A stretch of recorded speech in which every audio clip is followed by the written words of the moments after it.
There was a time in America when the mountains of upstate New York shimmered like a promise.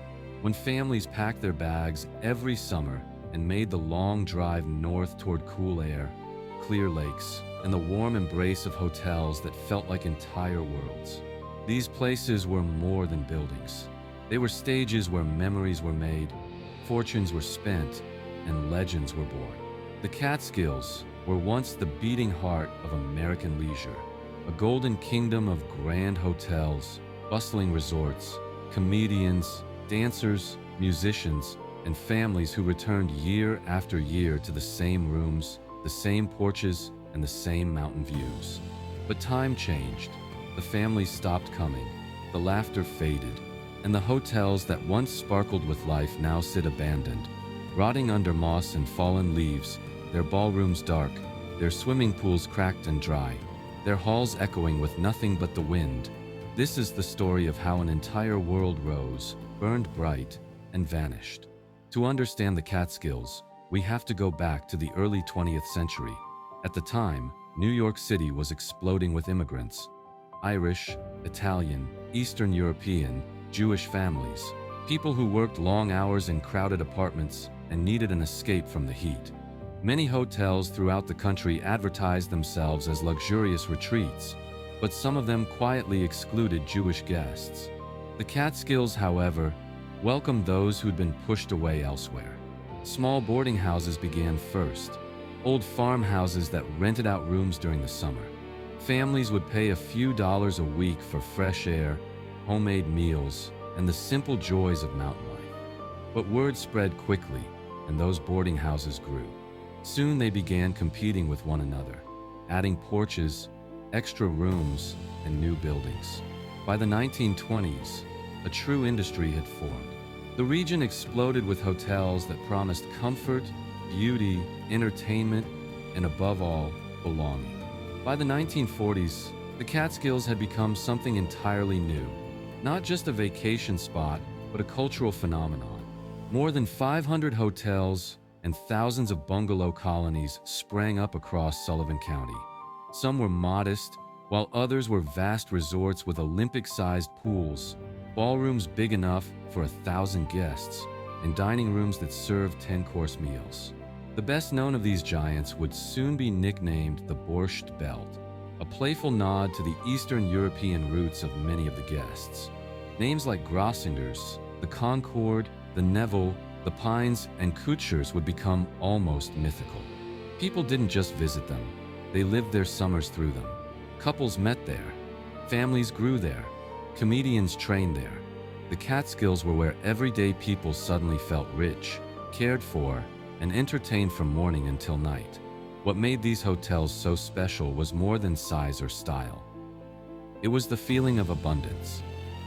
Guests paid one price and received everything. 3 lavish meals a day, entertainment, sports, childcare, and a schedule filled with activities. You woke up to the smell of fresh rolls and coffee drifting through the hall. You spent the afternoon swimming, playing tennis, boating, or simply sitting on the porch while breezes rustled through the trees. And at night, you dressed up. Suits, dresses, jewelry, and walked into a ballroom glowing with chandeliers, laughter, and music. This was before air conditioning made summers in the city bearable. Before cheap airfare made Florida just a short trip away. Before television replaced live entertainment. For decades, the Catskills were unmatched. They offered something rare, escape without judgment. But beneath the glamour, work was happening at a scale few outsiders ever understood. Hundreds of employees ran the kitchens, dining rooms, laundry facilities, and recreation programs. Many were young people, waiters, chambermaids, bellhops, earning their way through school. Others were entertainers trying to break into show business, performing sets in the small lounges and late-night clubs. Many of America's greatest comedians got their start on these stages. Jerry Seinfeld, Joan Rivers, Mel Brooks, Billy Crystal, Rodney Dangerfield, and countless others honed their craft in front of demanding Catskills audiences. If you could make a crowd laugh at 1 a.m. after they'd eaten 3 desserts, and were half asleep from sun and swimming. You could make anyone laugh. The biggest of all the resorts was Grossinger's. At its height, it sprawled across more than 200 acres. It had its own airport, its own post office, and more luxuries than many cities. The indoor ice skating rink stayed open year-round. The tennis courts were legendary.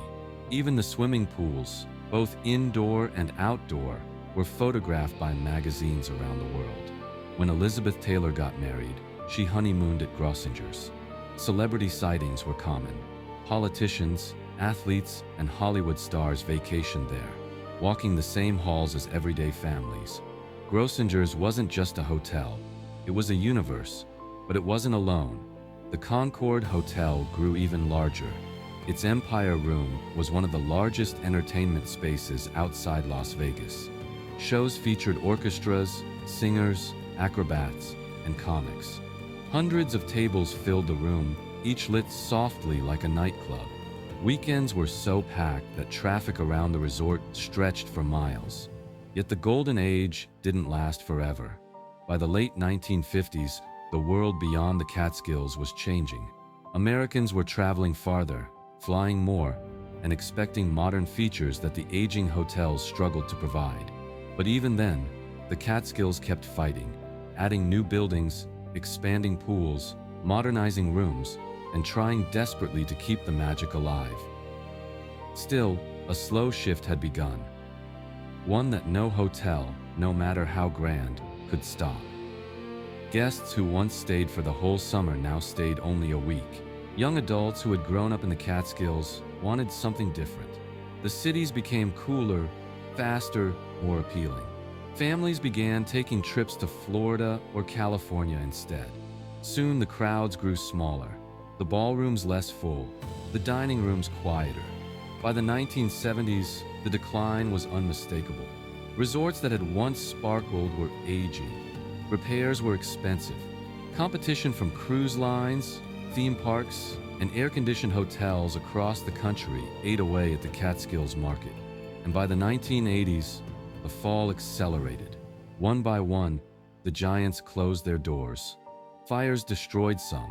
Others simply rotted away. Grass grew through cracked tennis courts. Swimming pools turned green and stagnant.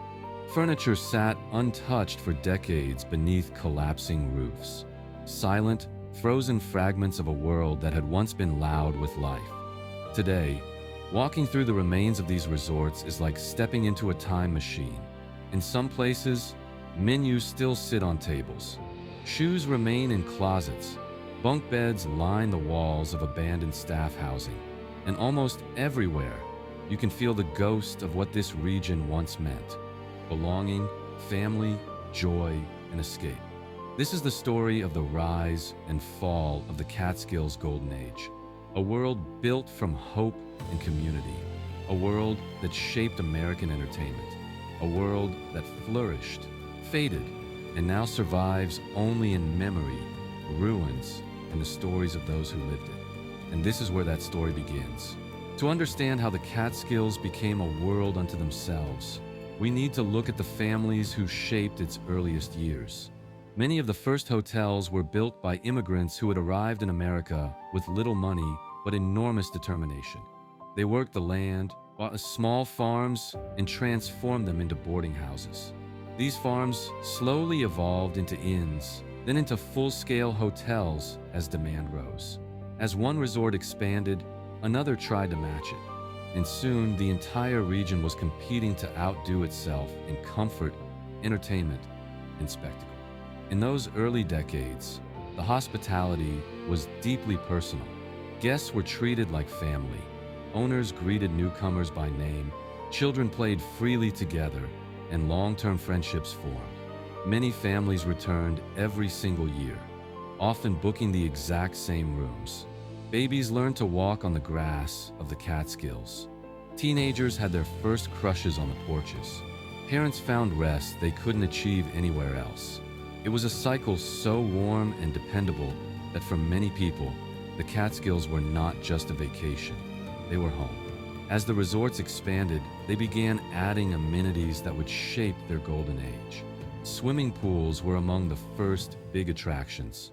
Before most Americans had access to public pools, the Catskills offered shimmering blue water surrounded by sunbathing decks and staff who organized games, contests, and activities. The food was another cornerstone. Meals were long, elaborate, and plentiful. Breakfasts included fresh bread, pastries, fruit, and eggs made to order. Lunches and dinners were feasts that seemed endless. Many hotels employed European-trained chefs who created menus far beyond what everyday families ever experienced at home. Entertainment grew into a defining feature. In the early years, families gathered around pianos or small bands, but by the 1930s and 1940s, the Catskills demanded more. Large hotels invested in ballrooms with professional sound systems, lighting, and seating for hundreds. Showrooms emerged featuring singers, dancers, illusionists, and comedians. Popular entertainers would perform 2 or 3 shows a night to meet demand. Guests dressed elegantly for these evenings. Men in suits, women in shimmering gowns. It gave everyone a taste of glamour, a moment to feel special. As the hotels became more successful, their ambitions grew. Instead of only offering relaxation, they promised full schedules from dawn until midnight. Guests received printed activity lists upon arrival. Days included swimming lessons, shuffleboard tournaments, arts and crafts, horseback riding, lectures, cocktail hours, fashion shows, fitness classes, and outdoor concerts. Children's programs allowed parents to enjoy their vacation while kids made friends of their own. It was a self-contained universe where no one ever needed to leave the property. By the 1940s, the Catskills were entering a period that would later be called the Golden Age. The world was changing. The Great Depression had strained families, but those who still had some savings sought refuge in the mountains. World War II created new stresses, leading many families to seek peace and escape. Soldiers on leave visited the resorts. Newlyweds booked weekend stays. Young couples courted under the stars. When the war ended, the Catskills filled with celebrations, reunions, and a renewed desire for joy. Post-war America was booming. Suburbs grew. Cars became more affordable. Families now had vacation budgets. And for those living in New York, New Jersey, or Connecticut, the Catskills were close enough to reach in just a few hours. As their popularity soared, the hotels invested in new buildings and grander visions. Architects were hired to create modern lobbies, vast dining halls, and futuristic sports centers. Some resorts added ice skating rinks, bowling alleys, gyms, and theaters. Swimming pools were redesigned to become architectural marvels. Gardens were planted across rolling hills, creating postcard-perfect views. Grossingers became a symbol of this new era. Under the leadership of the Grossinger family, the resort grew from a humble farmhouse into a legendary destination. Every detail of the experience was refined. Bellhops greeted guests with smiles. Staff carried luggage to rooms located in multiple buildings spread across the hillside. The resort operated like a small city, with its own bakeries, butcher shops, greenhouses, and maintenance crews. During peak season, thousands of guests stayed there at once. Weddings took place every weekend. Anniversary parties, bar mitzvahs, business conferences, and family reunions filled the calendar. The Concord rose to rival Grossinger's. It embraced a more modern, glamorous style. Sleek, geometric buildings spread across the property. The swimming pool was enormous. The Empire Room was, for a time, the largest showroom outside Las Vegas. Performers loved it because the crowds were huge and lively. Guests loved it because the shows were top tier. Famous comedians tested new material there. Singers debuted new songs. The room pulsed with music, laughter, and applause. Other hotels played crucial roles too. Kutcher's was beloved for its warm atmosphere and dedication to sports, especially basketball. Top athletes trained there, including future NBA stars. The Pines, Browns, Stevensville, and the Nivelle each offered their own flavor of luxury and tradition. Some were known for nightlife, others for food, others for families. Together, they formed a constellation of resorts unmatched anywhere else in America. Entertainment became the soul of the region. For decades, the Catskills served as the training ground for the world's best comedians. It was a challenging environment. Guests were well-fed, tired from activities, and quick to judge. A joke had to land immediately, or the audience would let you know. But the pressure created talent. Many of the biggest names in American comedy credited the Catskills with shaping their careers. Jokes born on these stages later appeared on television shows and in movies seen by millions. The summers were especially vibrant. Families planned their entire year around their visits. People would arrive with trunks filled with clothing for theme nights, talent shows, formal dinners, and outdoor events. Children ran across the lawns. Teenagers whispered in dark corners. Older couples strolled hand in hand through gardens. For a few precious weeks each year, life felt perfect. But even as the resorts reached their peak, clouds were forming. The world outside was changing rapidly. Air travel was becoming accessible. People were exploring vacations farther from home. New destinations competed for attention. Florida offered year-round sunshine. California offered beaches and theme parks. Europe opened to American tourists. The Catskills, once the default choice, faced a new wave of competition they weren't ready for. Still, in the early 1950s, most hotels believed the Golden Age would last. They invested in expansions, new buildings, and upgraded facilities. Money poured into renovations. Some hotels built extravagant lobbies with modern decor. Others expanded their dining rooms to seat more guests. Pools became more luxurious, but the expansions came with heavy financial pressure. As costs rose, profits slimmed. The hotels needed full occupancy to survive. For a time, they succeeded. The Catskills of the 1950s were dazzling. Photographs from the era show crowds filling the pools, diners dressed elegantly for dinner, and ballrooms glowing with soft lights. It was a world rich not only in entertainment, but in community. People felt connected, welcomed, and alive. What no one realized then was that the world was shifting in ways no resort could stop. And as the next chapter of the Catskills story began, the cracks beneath the surface would slowly widen. Everything that made the region magical would soon face the pressures of a new America, one transformed by technology, culture, and the growing desire for something different. The turning point for the Catskills did not come suddenly. It crept in quietly, almost unnoticed at first. Families who once stayed the entire summer began shortening their visits. Instead of 8 weeks, they stayed for 4, then 2. Eventually, just a long weekend.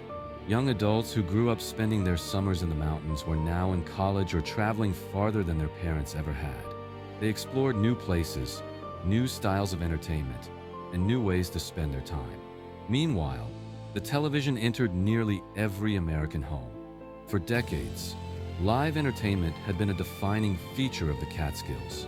Guests eagerly dressed up each night to watch comedians and singers perform. But now, with the flick of a switch, families could enjoy entertainment from their living rooms.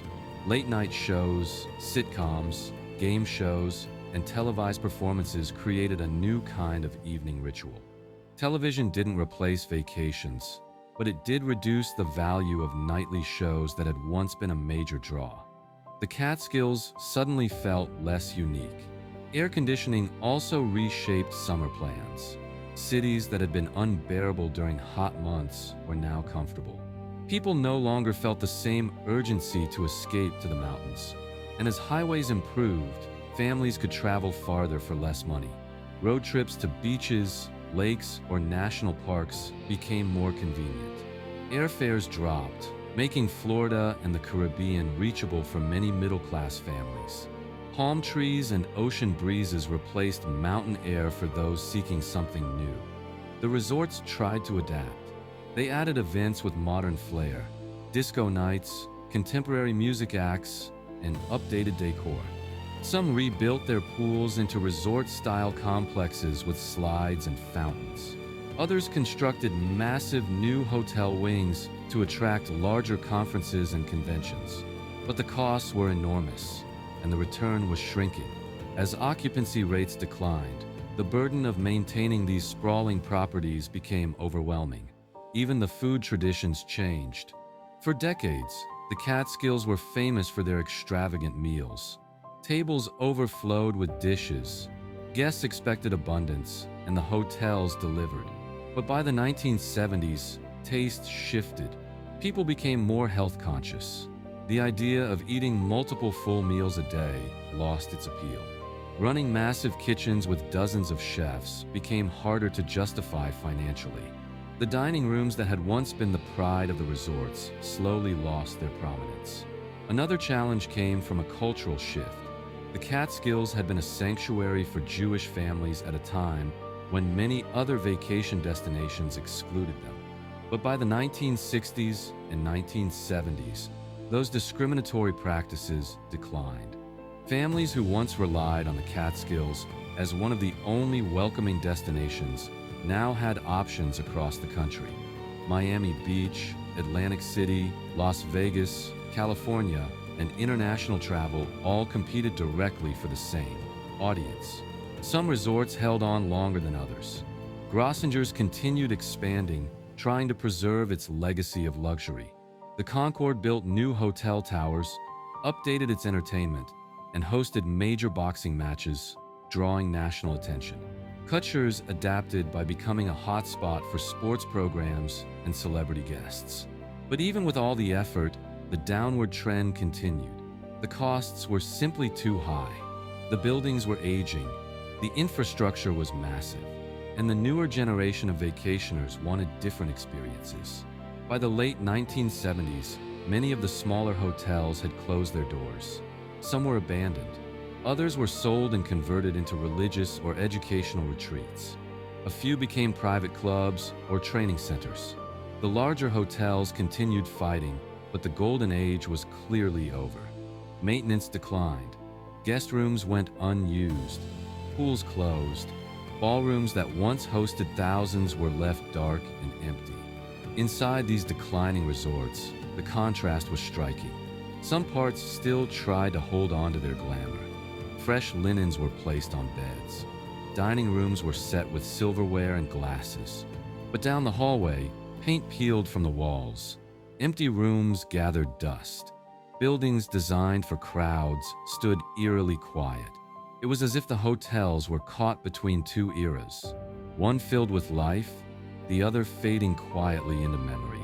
The final blow for many resorts came during the 1980s. Insurance costs soared.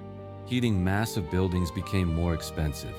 Renovations required millions of dollars that owners simply didn't have. Fires, both accidental and suspicious, destroyed several properties. Without the funds to rebuild, owners left the ruins standing. Local governments struggled with what to do with the abandoned structures. They were too big to demolish cheaply and too damaged to restore. By the 1990s, the Catskills looked dramatically different. Grossinger's closed in 1986. The Concord struggled on for several more years before finally shutting its doors. The Nivelle and the Pines followed a similar path.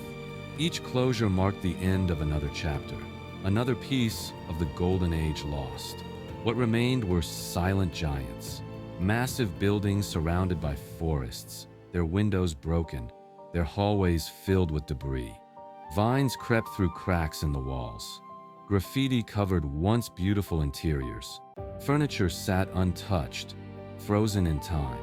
Indoors, you could still find menus printed decades earlier, stacks of plates left in kitchen sinks, and ballroom chairs lined up in rows as if waiting for a show that would never begin.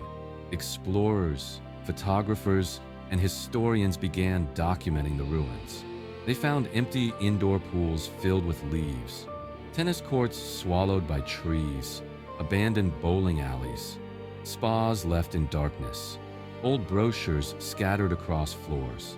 Some even found guest registers showing names of families who had stayed there long ago. These glimpses of the past gave new life to the memory of the Catskills, but they also highlighted the scale of what had been lost. And yet, for those who lived through the Golden Age, the ruins were not just decaying buildings. They were reminders of childhood summers, of laughter around crowded tables, of first dances under shimmering lights. The Catskills had been a place where working-class families could feel wealthy, where entertainers discovered their voices, where communities bonded in ways that shaped generations. Even as the hotels collapsed, the memories remained powerful. As developers eyed the land for new projects, debates rose about preservation versus progress. Some believed the resorts should be restored as historical landmarks. Others argued that the cost was too high and the buildings too far gone. In many cases, demolition won. The old structures were torn down to make way for casinos, housing developments, golf courses, or simply cleared land. But even as the physical buildings disappeared, the story of the Catskills continued to evolve. New generations discovered the history through photographs, documentaries, and personal stories. Younger people, who had never seen the resorts in their prime, became fascinated by the ruins and what they represented. A window into an era of American leisure that no longer exists. As the decline continued, the question lingered: how could a place that once welcomed millions, entertained the country, and shaped American pop culture fall so completely? The answer lies not in one cause but in many. Economic shifts, cultural changes, competition from new destinations, aging infrastructure, and shifting tastes all played roles. The Catskills didn't die suddenly. They faded gradually, like the slow dimming of lights in a once grand ballroom at the end of the final performance. What remained was the legacy, one that would eventually be rediscovered, re-examined, and reimagined. The Golden Age had passed, but its echoes still lingered in the mountains, waiting for someone to listen. But the story of the Catskills didn't end with quiet abandonment. In the early 2000s, a new movement began, one that sought to reclaim the identity of the region, not by rebuilding the massive hotels of the past, but by rediscovering what had made the Catskills magical in the first place. Nature, community, creativity, and escape. You can't recreate the Borscht Belt. You can't rebuild a moment in history, but you can reimagine what the mountains can offer. And that's exactly what happened. Small inns and boutique hotels began popping up across the region. Campgrounds, artist retreats, and farm-to-table restaurants brought new life to towns that hadn't seen growth in decades.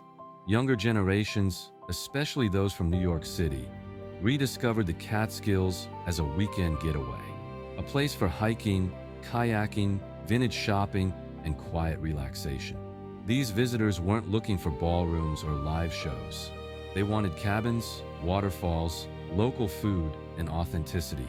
Where once stood grand hotels with thousands of guests, you now find cozy lodges built from reclaimed wood, fire pits under starlit skies, and renovated buildings blending old charm with modern style. The economy shifted from massive, all-inclusive resorts to small businesses, cafes, bakeries, breweries, artists, and outdoor outfitters. The mountains were coming alive again, though in a very different way. Meanwhile, the ruins of the old hotels became a strange mix of danger, fascination, and nostalgia.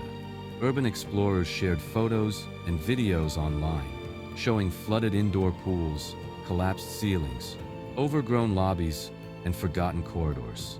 Each image felt like a time capsule. Sometimes you could still see the patterned carpets beneath the dirt, the signage for long-gone dining halls, or the empty shells of hotel rooms where thousands of families once stayed. These places were haunting yet beautiful, reminders of a world that existed for only a brief moment in time. Local governments faced difficult decisions about what to do with the remaining structures. Many were beyond repair. Some posed safety hazards. Others sat on valuable land that could be developed. One by one, demolition crews arrived with heavy machinery. Buildings that had once taken years to plan and millions of dollars to construct disappeared in a matter of days. Dust rose into the air as concrete walls fell. The demolition of Grossinger's main hotel in 2018 marked the symbolic end of an era. Even the Concorde, once the pride of the region, was bulldozed to make room for a new casino and resort. For older generations, watching these landmarks vanish was painful. They remembered eating in the dining rooms, swimming in the massive pools, meeting friends at the soda bars, playing cards late into the night, and hearing comedians perform routines that would later become American classics. To them, the Catskills were not just vacation spots. They were part of their lives. Wedding proposals, anniversaries, reunions, and childhood summers all lived within those walls. Losing the hotels felt like losing part of themselves. And yet, even in loss, something remarkable happened. The stories became more important than ever. Books, documentaries, and exhibits about the Borscht Belt began appearing across the state. Historians interviewed former guests, entertainers, and employees. Musicians revisited the songs once played in the hotel ballrooms. Comedians talked about how the Catskills shaped their careers. Families shared photo albums filled with memories, smiling faces, summer days, and nights of excitement. In many ways, the decline of the physical hotels strengthened the emotional memory of the region. Once the buildings were gone, the stories became priceless. What had once been taken for granted became a treasured piece of American cultural history. The Catskills were no longer just a place, they were a legend. But the question remained, could the Catskills ever experience a true revival? Some believed yes, others believed the Golden Age could never return. But perhaps the truth lies somewhere in between. The world has changed, travel has changed, people have changed, but the mountains themselves have not. The forests still stretch for miles, the rivers still run cold and clear, the sunsets still paint the sky in gold and pink. Nature has reclaimed the land, just as it always does. New businesses, hotels, spas, music venues, campgrounds, and resorts have brought fresh life to the region, not on the scale of the Borscht Belt, but in a way that feels sustainable and modern. Today, visitors hike to waterfalls, attend concerts, practice yoga in mountain retreats, sip cider on apple farms, and explore small towns filled with art and local craftsmanship. The Catskills have become a destination again, but with a different spirit, one rooted in simplicity, authenticity, and natural beauty instead of grand luxury. Still, as people explore these renewed spaces, many feel a strange echo, a sense that something vast and glittering once stood here. A sense of ghosts, happy ghosts, lingering in the trees, in the wind, in the ruins that remain hidden in the woods. The Catskills hold their history tightly. They may evolve, but they never forget. And so, the legacy of the Catskills Golden Age is not just about the rise and fall of giant hotels.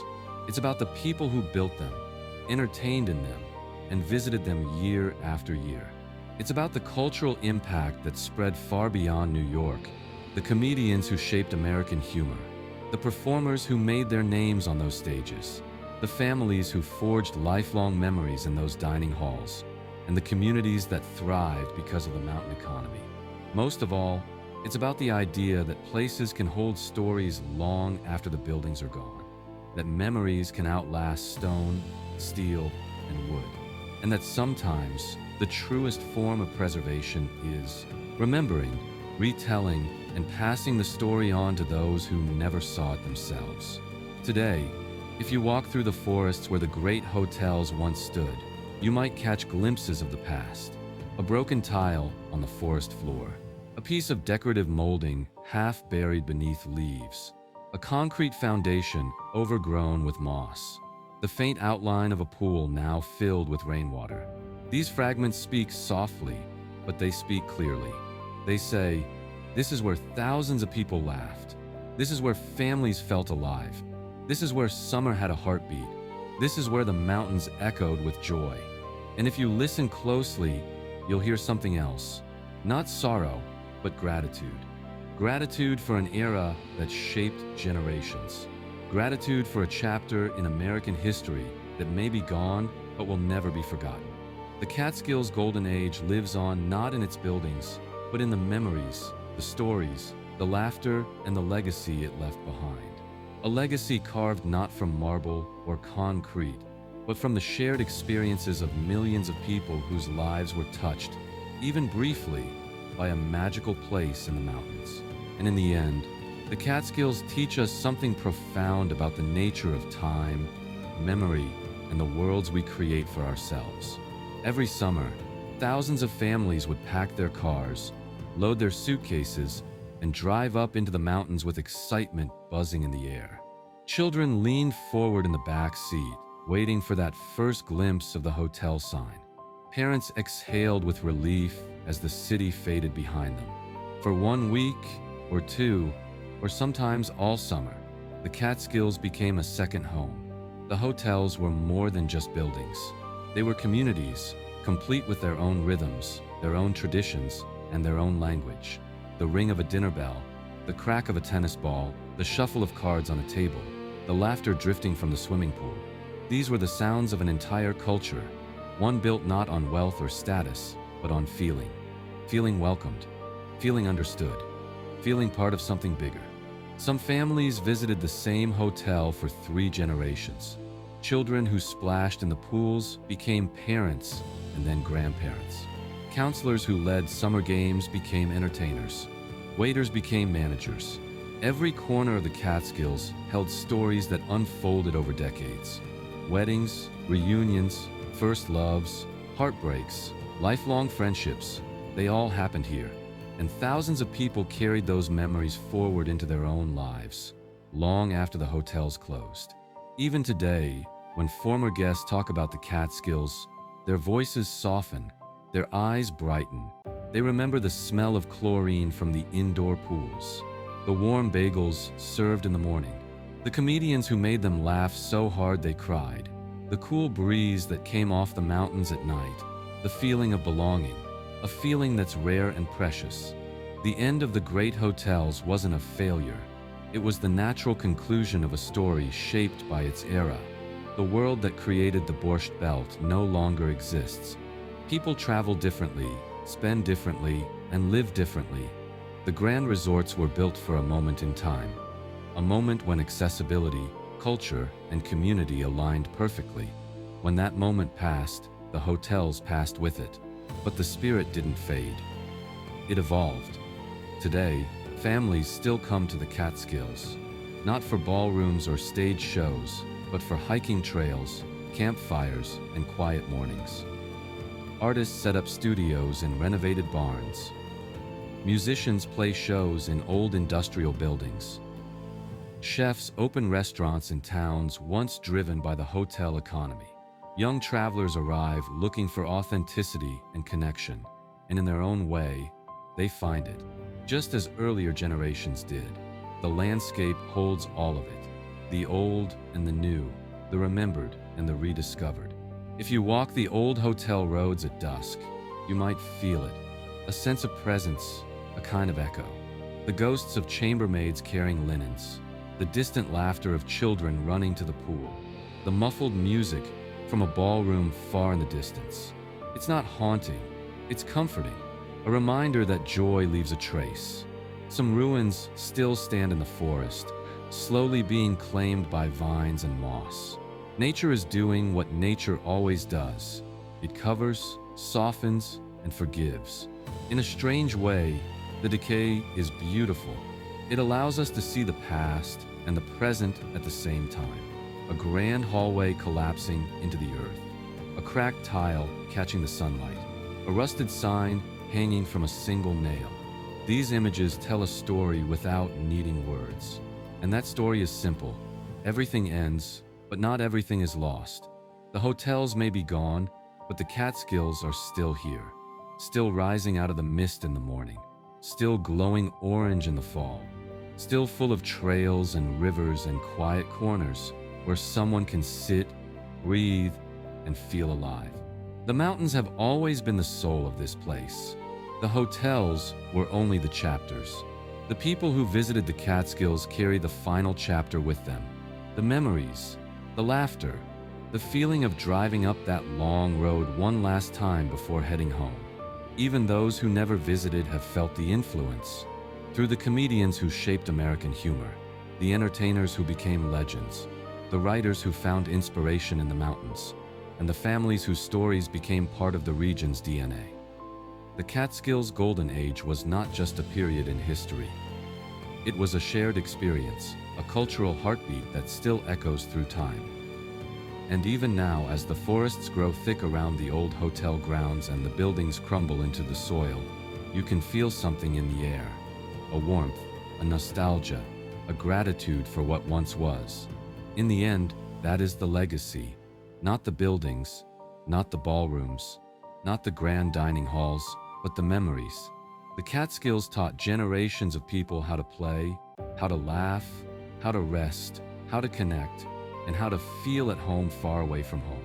And that legacy lives on in every person who remembers the glow of those summers, in every storyteller who keeps the history alive, and in every visitor who breathes the mountain air and feels something familiar, even if they can't explain why. The hotels may have vanished, but the soul of the Catskills remains, a reminder that some places never truly disappear. They simply change form, slip into memory, and continue quietly in the hearts of the people who love them. This was the story of the Catskills Golden Age, a story of rise, glory, decline, and rebirth. A story about people, about culture, and about the power of place. And like all great stories, it continues, written now not in marble and neon, but in memory, nature, and the enduring spirit of the mountains themselves.